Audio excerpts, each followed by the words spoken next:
Welcome back. If you just joined us, this is the Press. We're reaching you live from KAFTAN's television studio here in the nation's capital, Abuja. I'm sure Olamide has a good reason why she's laughing at me right now. All right, so welcome back to the Press. We have our guest right here. He is Ade-Mario. He is the Ade-Mario Emmanuel. He is the Director General of CONYASS. It's great to have you in the show today, sir. Thank you so much. Good morning. You're welcome, Mr. Ade. Good morning. Good morning. All right, viewers, our phone lines are open. You can call in to make your contributions or ask your questions. Now, let's start with the Vanguard newspaper. In fact, almost all of the newspaper have the same headline saying $21 billion revenue, 100 jobs or 100,000 jobs coming from our refinery. That's coming from Aliko Dangote. And then the writers to that story says the first product will hit market in July.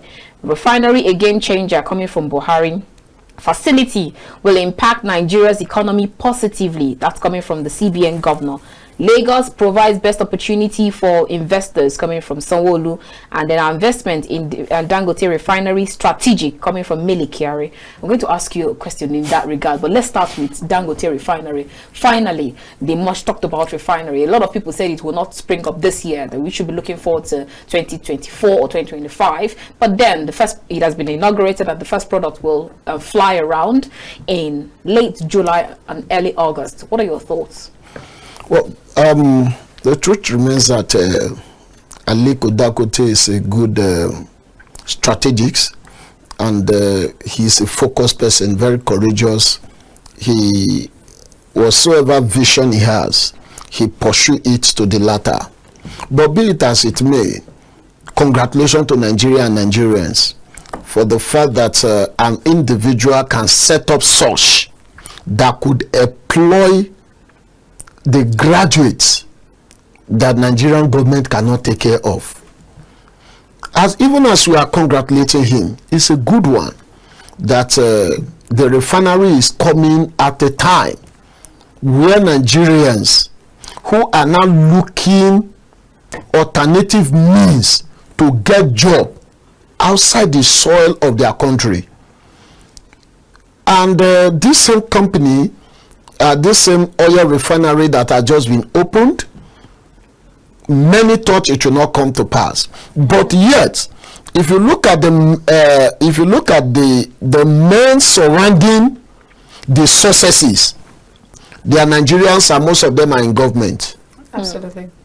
Now, but I know we'll definitely get there at the course of the next question. Yes, definitely. But the truth remains that it is a good one, that it has been officially inaugurated and opened, and with fact and figure we have at our disposal, definitely from July precisely, the oil will be in market.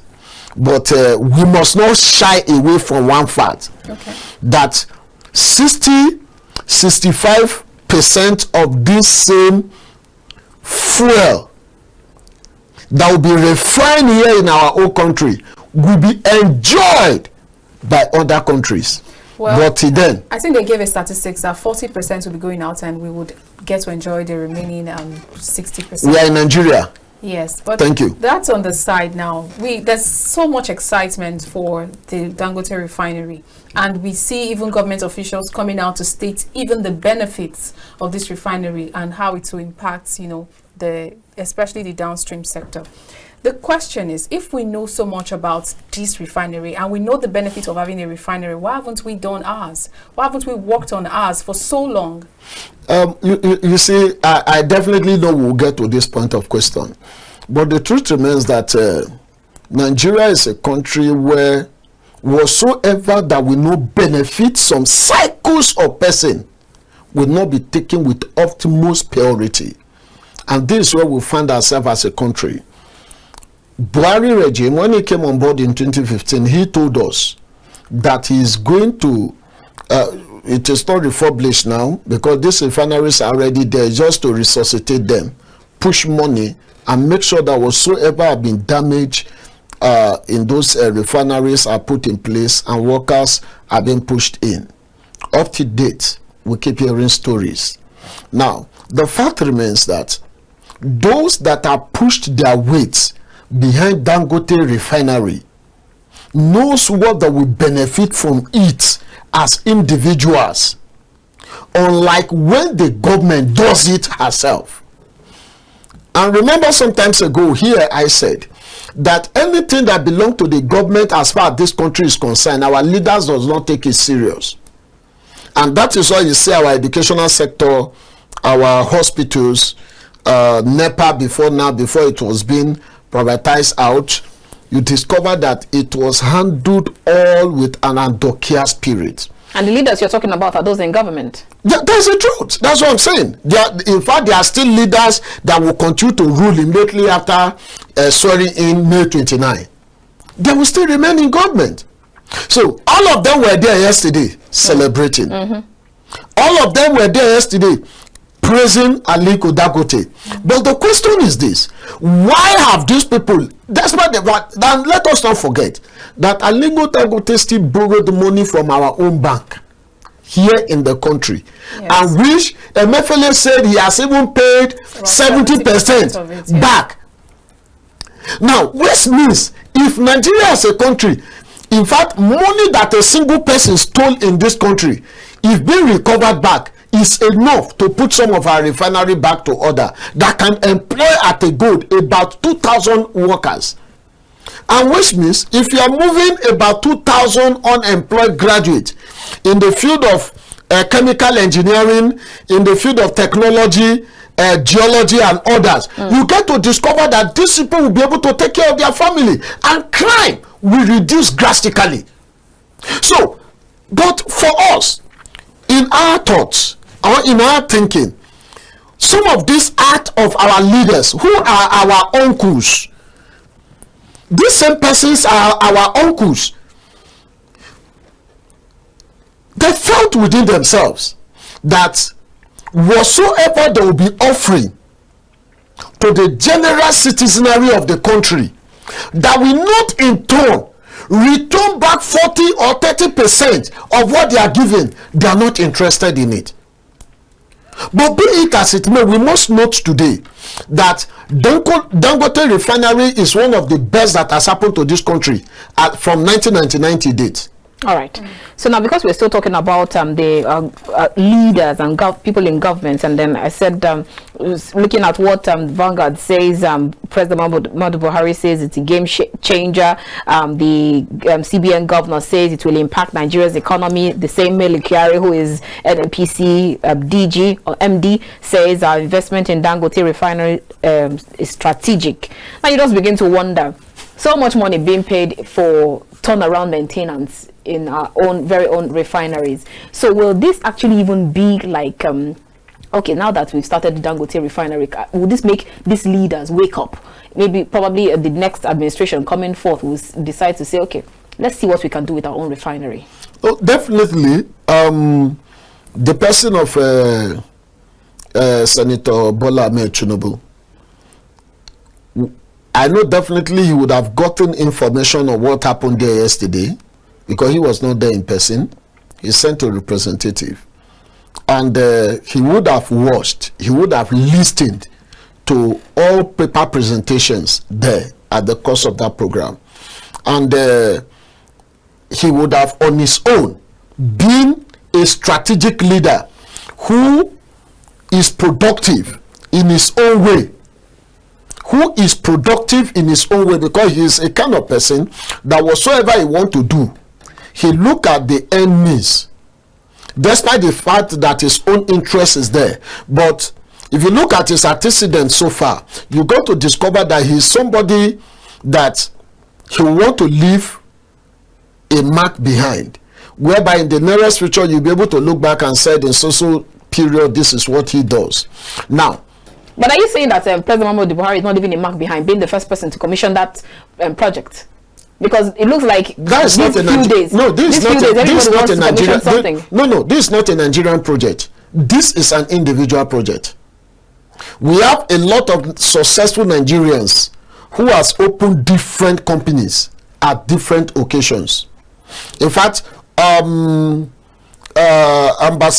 Omogoye Yinka just opened a company in Lagos another phase entirely, because the present one is running. He has more than 1,000 workers there at the moment. He has more than 1,000 workers. Okay, no, my question is, because you said the area I'm going to is this. Sorry, I have to cut you there, because now you said that Tinubu is a strategic leader who wants to leave a great impact behind. Yes. Now you have President Muhammadu Buhari commissioning this project, inaugurating this project, and now it is going to start in July. Are you saying that this, in one way, is a misplaced priority? Because that's no. The fact remains that it's not a Nigerian project, it is an individual project that he comes to. So are you saying that it is, we are just majoring on the major and minoring on the minor things? No, that's the truth. Because the only benefit that Nigeria will have from there is tax that he pays to the country. And other individuals too pay tax. 20% stake of the government in the project. No, you see, the truth is this, that some persons at the end of the day, some of these incomes, some of these leaders share it without our consent. That is the truth. So if we are celebrating Dangote, there are other successful Nigerians who are also doing successfully the same way Dangote is doing. But what I'm saying in essence is this, that this project is an individual project, it is not Nigeria refinery, it is Aliko Dangote refinery. Okay. Now you must get this right, that President Muhammadu Buhari would have done well in one or two areas, but in terms of refinery, to be candid with you, we got it wrong 70%, and that is why we find ourselves where we are as a country. All right, and that is why we continue to talk about fuel subsidy. Talking about the Dangote refinery as an individual project, but it will greatly impact the Nigerian people. Yes. In the sense that it is going to be able to curb at least most of the fuel scarcity that we have, and very likely to make fuel subsidy removal brings a sort of ease to the people. And besides that, it's also going to be generating about 12,000 megawatts of electricity. What do we have as our current megawatts? No, the fact is, does that make that project a Nigerian government project? But the point remains, it impacts the Nigerian people. Good. That is why we are celebrating him. That is why we are celebrating Aliko Dangote, not celebrating our political leaders who ought to have done this for Nigeria as a country. Okay, so that's what we are saying. Our leaders failed. A simple person is having this vision, and you cannot tap from that vision and use it to better your country in the name of the country. An individual is doing it. We are celebrating this individual because that is the best that has happened to this country from 1999 to date. Apparently, this is a challenge to the government as well, because I believe that if an individual can actually get this running in space of 8 years, then something can also be done from the government. In fact, in 2 years, Nigerian government can achieve it. All right.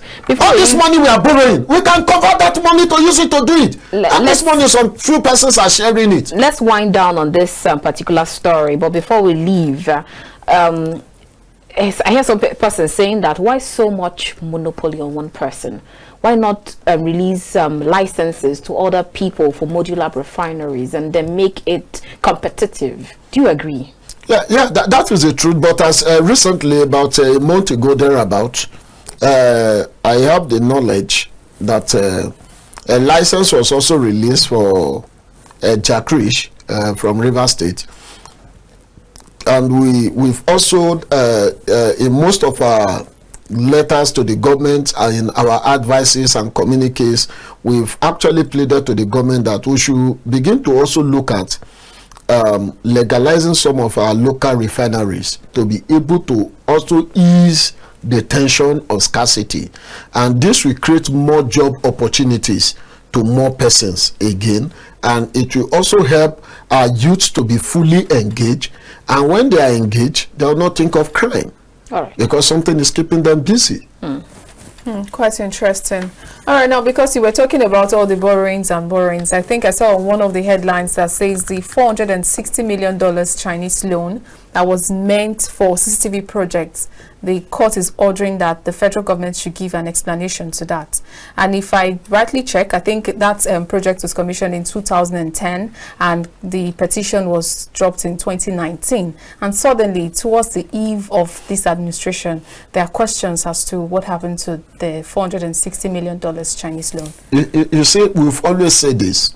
and I've always retreated on this point, that our leaders, they travel out of this country to see good projects. They will come back and say they want to execute it. Not with the intention of execution, but with the intention of siphoning the treasury. You see, that project was one of the projects that would have boosted this administration. Yes, it could have been one of those projects that Buhari would have looked back. But for something of since 2010, do you think he would have been able to do something? No, he would have been able to do something because there are persons that those projects where the contract was awarded to. What will it cost? What will it cost him to instruct EFCC Bawa to invite them? You see, I want to tell you, and I want to tell Nigerians, that in our local communities today, you see a lot of uncompleted projects, and nobody is asking questions. And these contractors have collected money, and at the cost of collecting this money, these same government officials will invite them and say, give me 40%, take the remaining 60% and go and rest. We will defend the remaining one. And that is why you see our local roads, hospitals, our schools, they give contractors money to erect befitting buildings, good edifices. At the end of the day, you just see it being left there for 2, 3, 4, 5 years. You're talking about that CCTV project. Everybody we're all looking forward to having CCTV, especially in Abuja here. But then all of a sudden, just when I was passing through Sci-Tech Mabora estate, that's when I just saw some people trying to fix some street lights. And then I'm wondering, why now? It's government. It's government. Yes. Interesting. And I just wonder why this past few days. You see, the truth remains that just quite unfortunate that our EFCC and ICPC did not really open their satellites to those they ought to open their satellites to.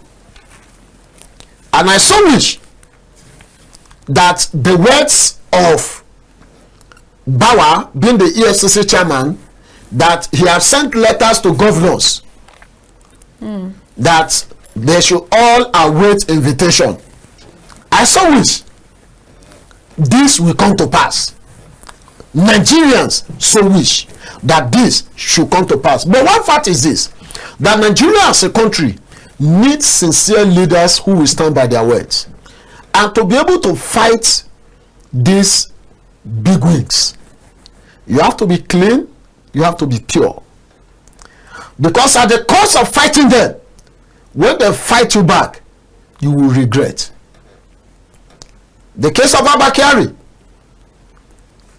is still within the cycle of discussion.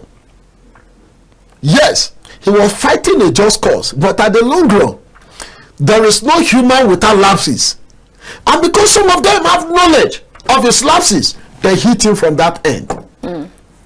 Does it mean that Abba Kyari was not doing the right thing? He was fighting a very good cause.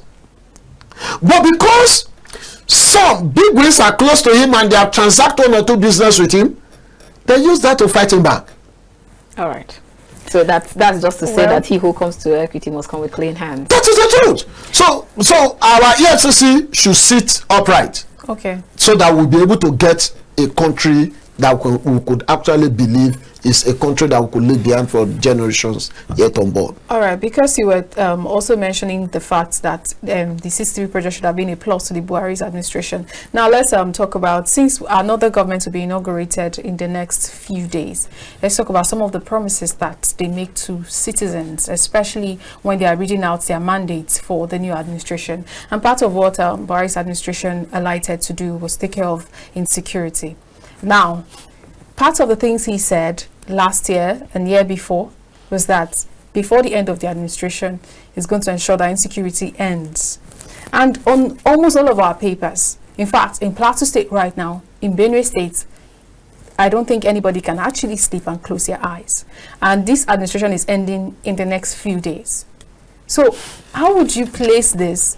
Or what, I don't know, should we still expect a miracle to happen in the next few days, like Annabel would say, miracle with the entire Jesus? Yes, you see, God is not a magician.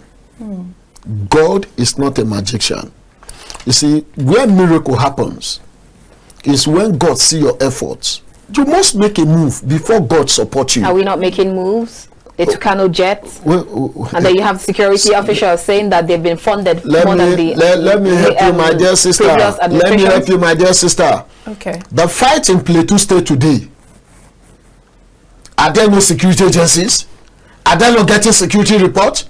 Are those communities not reporting before attacks? Why not send your men into those forests and cut the forests? You see, until an attack happens, before you see a commissioner of police, civil defense commander and all that, you see themselves parading around. Why must you allow something bad to happen before you go to field yourself? I'm boldly saying here today that it is our time for our security chiefs to stop sitting in their offices. Go to some of these places, be with these people, get direct information from them. Because when you don't get information from victims directly, that it is somebody to somebody before it get to you, some of these informations will now kind of be mainstreamed to suit what you want to hear. And that is where we are having problem today. Now, just some few days ago, precisely on Saturday, a young boy in Ogun State was coming from a show.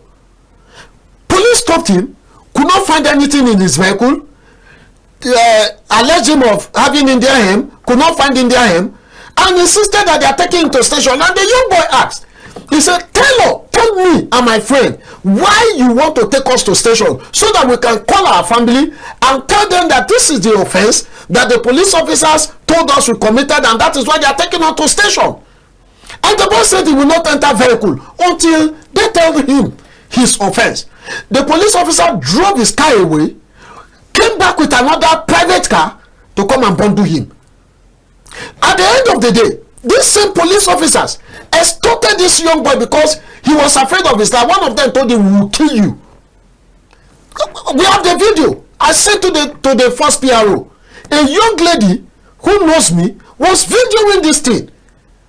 She was one that caught me, and I told her, go and look for this young boy. Where I'm heading to is this, that the information the officers will end up giving to the CP, not to the area commander, was different from what actually happened at that incident.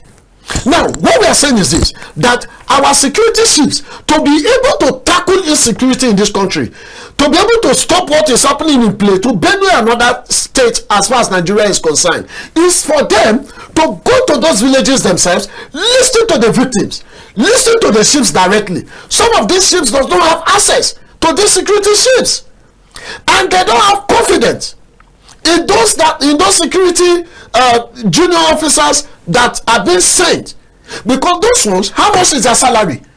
Some of these officers collect less than 100,000, and somebody will come and give them 1 million. You don't think they will betray? They will definitely betray. All right, because their welfareism is not properly taken care of. So we are saying that even when Buhari has a good intention, despite the fact he could not actually fight insecurity 60%. He tried by making funds available, making technology available, technological items available, making vehicles available. But what about the manpower that are to execute some of these assignments? How far have you taken care of them? So these are issues.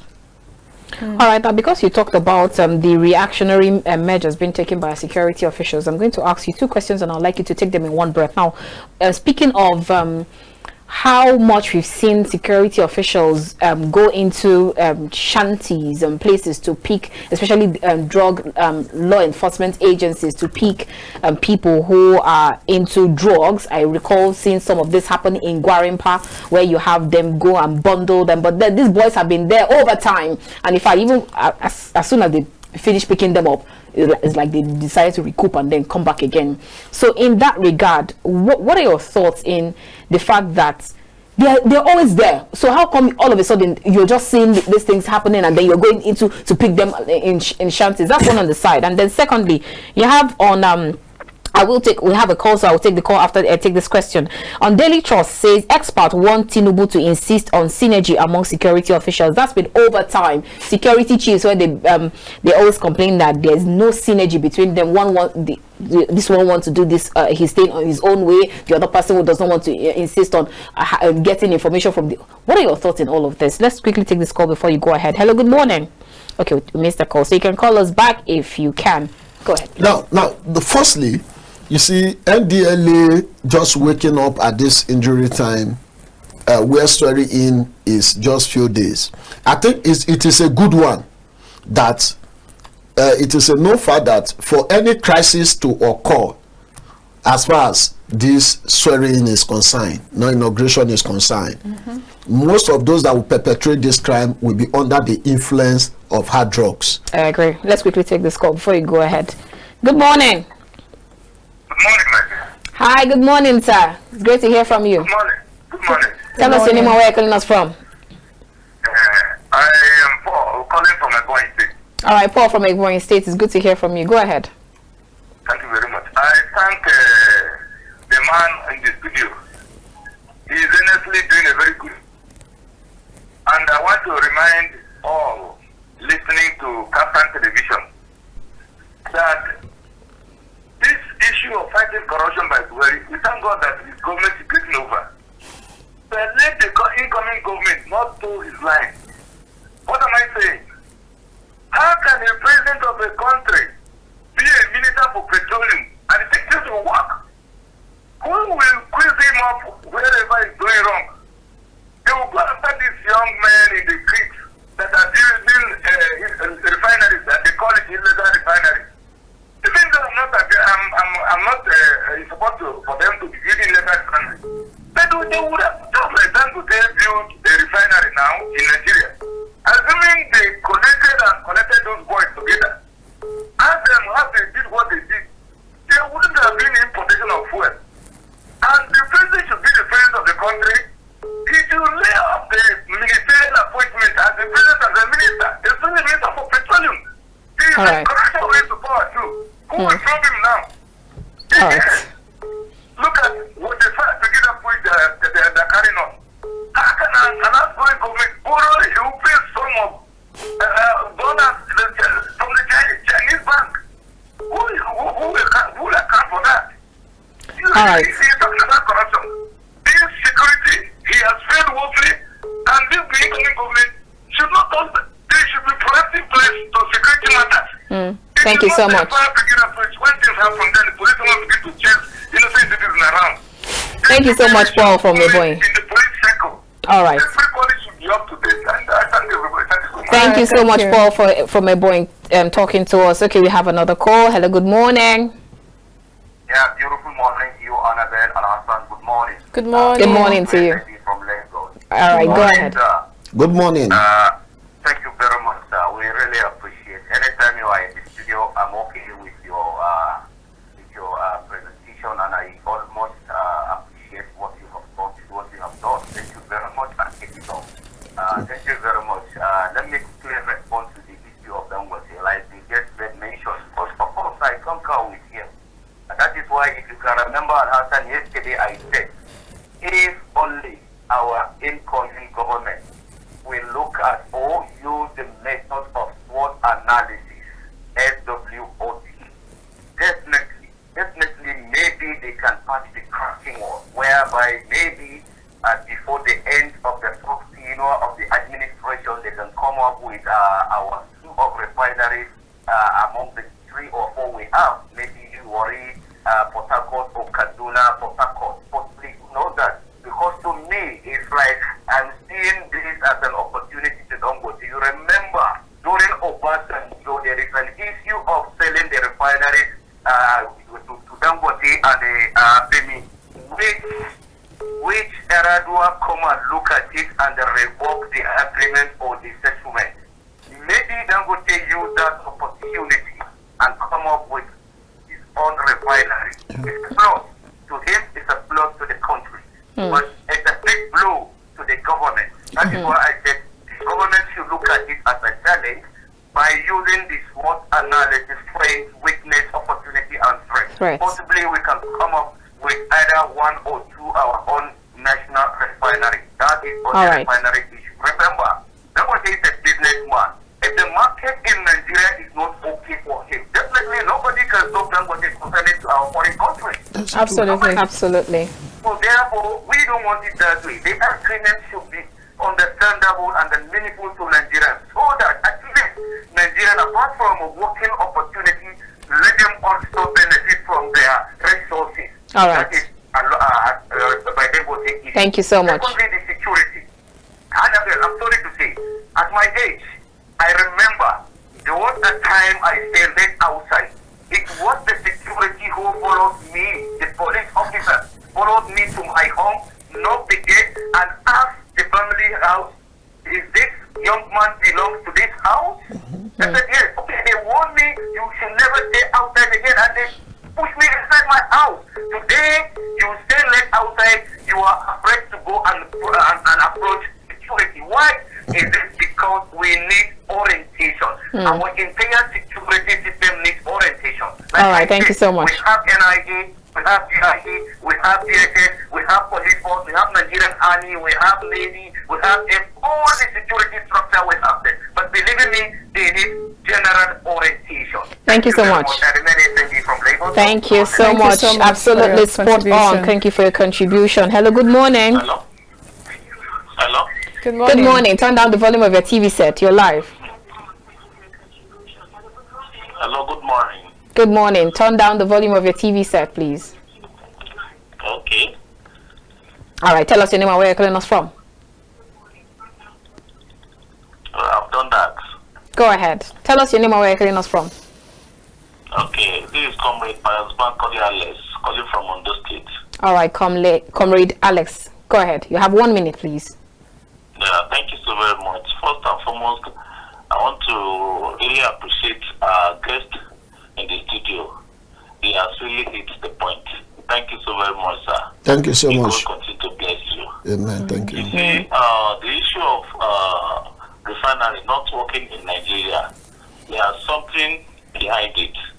Because if the whole country cannot manage a refinery, and a single person build a refinery in a country, you know that there's something behind it, that Nigerians or our leaders do not want our refinery to work in Nigeria.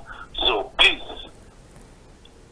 it is high time the youth, the masses, stand up and fight against it. That no, what is behind the reason why refinery is not working in Nigeria? Our leaders owe us explanation about that. Thank you so very much. Thank you so much for that contribution, Comrade Alex. All right, let's land on your thoughts. Yes, you see, we are still on the issue of NDLA. Yes. You see, in as much election, the inauguration is around the corner, there was need to actually get rid of at least 80% of the illicit drug within Abuja.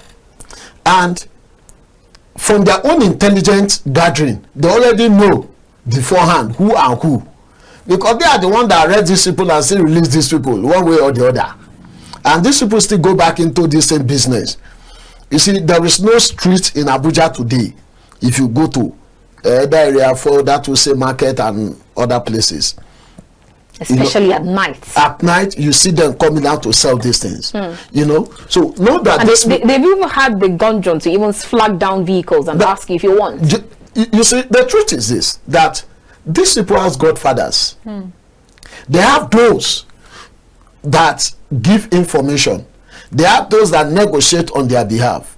But where we are celebrating the NDLA at the moment is that, one, that to help in containing the danger of maybe violence at the cost of inauguration. And I also want to appreciate the Nigerian Army, who has actually come out good to tell Nigerians, if you don't have business It's within- security. yes, that you should not even dare to, and that is the truth. And I also want to use this opportunity to tell But don't Nigerians, see that as a threat. no, it is not a threat. It is not a threat. The truth is this, that the cases are already in court before the tribunal. So if you have any grievances, allow the tribunal to treat it. That's the truth. So some of us might not really be satisfied with the outcome of the election. Agreed. But the fact is that somebody has been declared winner, and by law, and by the constitution of this country, the next president-elect, as announced by INEC, must be sworn in May 29. So why will you want to come and lead protest? But then you know that some people do not have the intention to come and protest. They just want to come and see the pomp, the glam that happens during inauguration. No, the truth is that should be under invitation. There are process of invitation, of inviting people to come for the inauguration. There are groups, for example, if Nigerian youth patriots are invited, they have numbers of persons invited and they have their tags. All right. Are you with me? So now if you are not coming in without a tag and you are being asked, what are you doing here without a tag? And you are unable to explain, you can be arrested. You'll be tagged as a protester.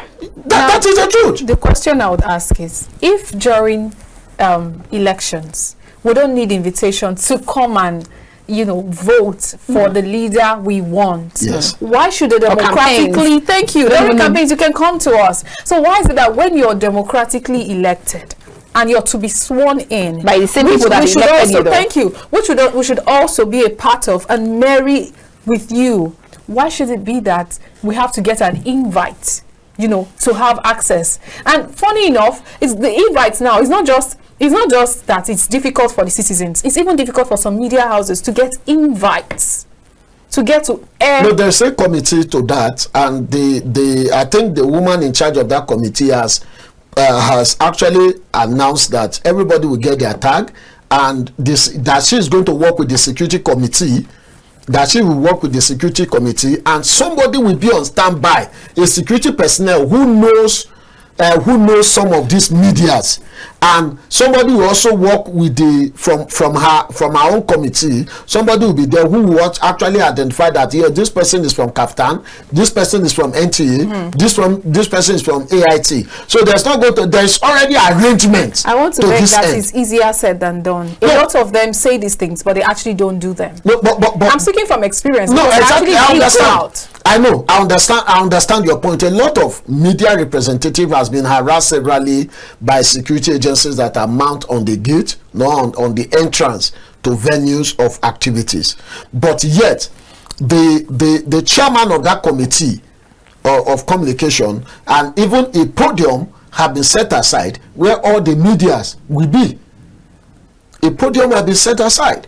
So all this we actually have knowledge and access to, because we, from our own end, we also try to get our information and look at where there are lacunas and also send our advices. All right, because you talked about communication, our time is fast spent, but let's see how we can muzzle up some questions before we let you go. There's this particular unsolicited, for me I feel is unsolicited, but I don't know about some other people, it could be solicited message that they get from PTC, that's the Presidential Transition Council. Yeah. We always get this message saying, united we stand, divided we fall. Let's put our differences aside and work together to support the new administration towards a secure future for our nation, Nigeria, better together. That's not the only, it comes in like different language and signs. And my question is, why do we get this kind of messages now? Why not during, when there was tension during the elections, when you had tensions brewing around? Why do you have to get it at this point? No, you see, the truth remains that a lot of persons are aggrieved. You see, isn't that the reactionary measures that we're talking about? No, why not start before they agree? Yes. You see, the truth remains that before election, everybody pitched tents with whosoever they want. Election has come and gone. We are before the tribunal. The unity and unison of this country is priority and should be the focus of every Nigerian. In Sudan today, there is no peace.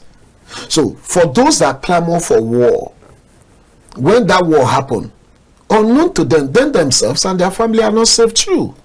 That's the truth. So for us, we keep advising. This message is coming. I do receive the message too, but the fact remains that this message coming at this point is because of the should I call it that a lot of persons feel they should not be handing over. There should be interim government. So there must be messages to contextualize the mindset. Can you say it is timely? Yeah, it is timely. And should it be sustained, or it should only No, it should be sustained, because you see, one of the problems we have as a country is sustainable. Yes, is sustainability of an idea, and funding again, especially when funding comes I wonder to that what end. difference that would make anyway. No, it will make a lot of difference, because somebody who had the intention to do something evil at the cost of, yes, exactly, getting such message, we have a second thought, because nobody has come to speak to him in that regard. But a message is coming and he's getting such a message, he will feel okay. But do you recall we once had that message saying that change begins with me? What happened to it? Yes, change begins with me. How many changes have we died. seen actually? It died at some point. The truth is this, is because we don't have appropriate office that takes talks and feedback. So if we have offices that take feedback of these messages, we would have been able to tell how far this has actually made impact in the life of citizens. But lest I forget that in all the security issues we've discussed, we are pleading to President Muhammadu Buhari once again that the Peace Corps bill should be a gift to Nigerian youth. Insecurity cannot be curbed overnight, but when you have people working in the local communities, just yesterday. Thank you so much, Ambassador Emmanuel. We have to let you go. Our time is fast spent. I'm sure your message was received by the government. Peace Corps bill. Peace Corps bill. That President Muhammadu Buhari thank you should so help much. us out. All right, so that's where we end this segment of the show. Viewers, we go straight to our social media account. Now we have this video of a pastor preaching about, some people say it's Ihoda Basi. I don't know. He said you can't be dressing anyhow and be cooking. What are you selling? Let's see that video and then we'll come to take more on social media. Interesting times, like they say. You're not selling food, you're selling something when you dress. Really, pastor, just call the name out. Let's know that you're of that gospel. Like, really, it doesn't matter the record she breaks. Even the congregation were shouting. But she was probably dressed in a chef attire while she was breaking the record. I'm sure he must have gone to talking about her previous records. Pictures. But that doesn't mean that people it means a lot. Please, let's just enter the vehicle and then forget what is written in the vehicle. Let's eat food and forget what is written around exactly. The content is what matters. Forget the package. All right, so because we're talking about drugs, there's this particular video of someone putting drugs hard drugs inside pepper. Wow, let's see that one. Honestly, wonders will never cease to end. So just be careful of who you ask to help you send things across. All right, we have so many, but then our time is fast spent. Thank you so much, viewers, for tuning in. To all those who called in to make their contributions and ask their questions, we appreciate you a great deal. Thank you for watching. I will see you again tonight on The Conversation. Till I come your way again from the nation's capital, Abuja, I am Annabel Orji. And I am Olamide Alhassan. Do enjoy the rest of your day. Bye for now.